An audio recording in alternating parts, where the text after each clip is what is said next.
नमस्कार दोस्तों। इस वीडियो में समझेंगे कि आईएएस और पीसीएस में क्या अंतर होता है। ठीक है, वीडियो को ध्यान से अंत तक देखिएगा। चलिए जानते हैं आईएएस और पीसीएस में क्या अंतर है।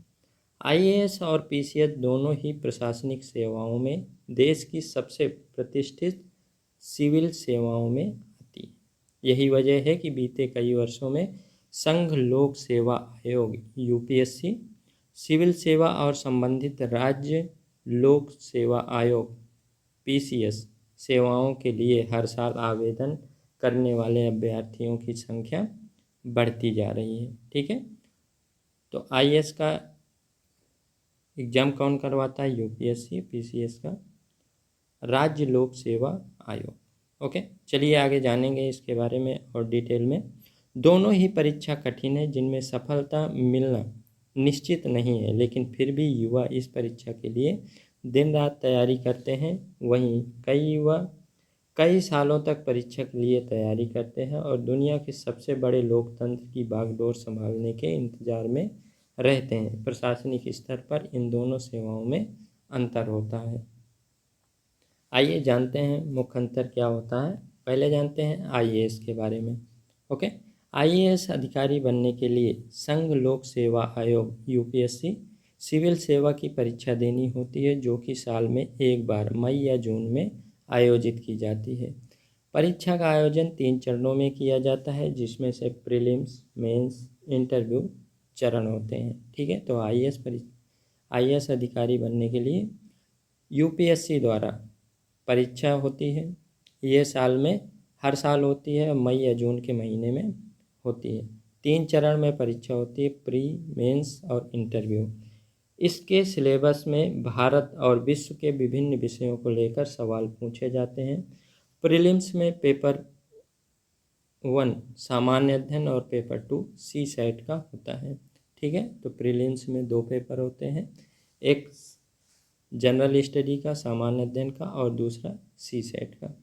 ये क्वालिफाइंग नेचर का होता है, जिसमें रीजनिंग व मैथ्स के सवाल पूछे जाते हैं, साथ ही एक भाषा का भी पेपर होता है।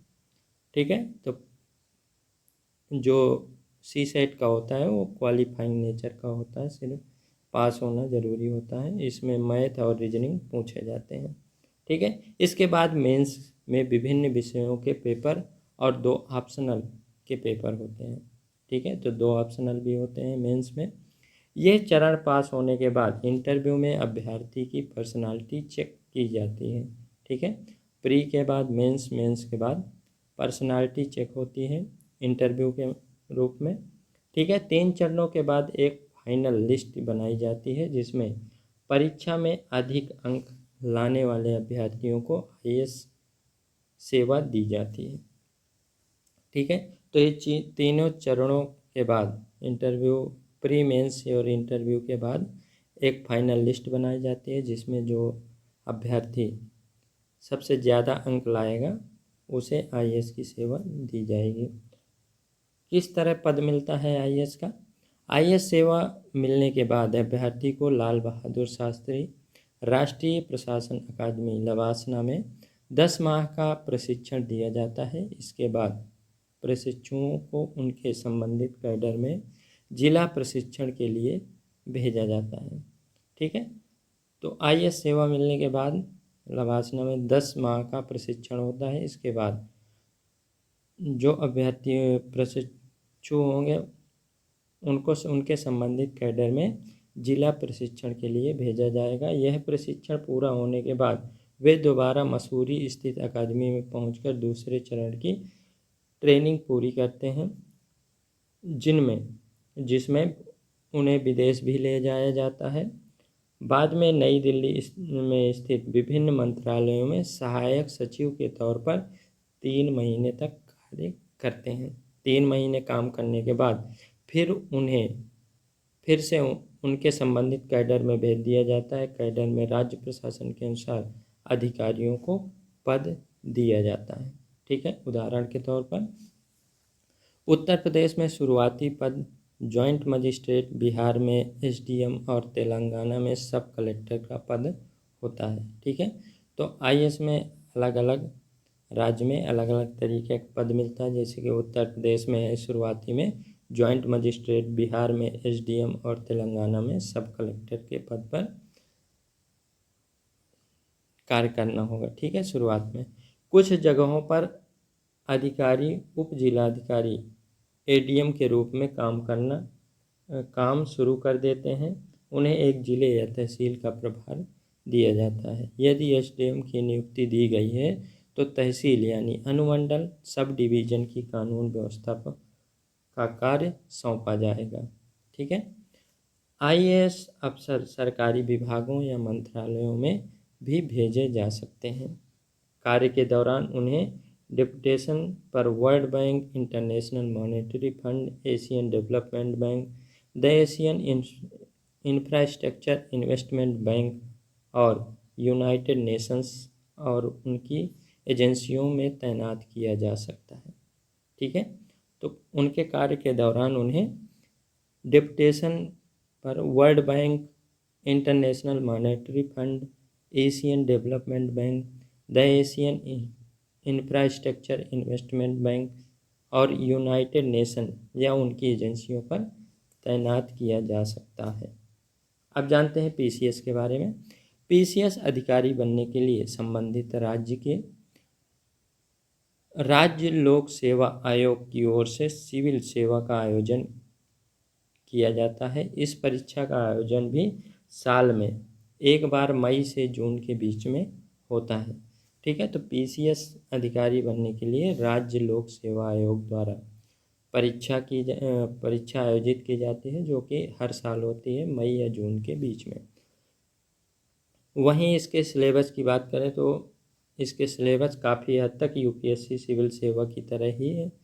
हालांकि इस परीक्षा में संबंधित राज्य के लिए अलग से पढ़ना पड़ता है, क्योंकि परीक्षा में राज्य को लेकर विशेष रूप से पूछा जाता है। ठीक है, तो जिस राज्य का पीसीएस दे रहे हैं उसके बारे में अलग से पढ़ना होता है।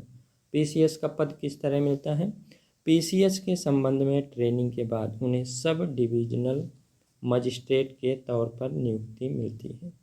ठीक है, पीसीएस के बाद उन्हें सब डिविजनल मजिस्ट्रेट के तौर पर नियुक्ति मिलती है। इसके बाद city magistrate, additional district magistrate, ADM के तौर पर सेवा मिलती है।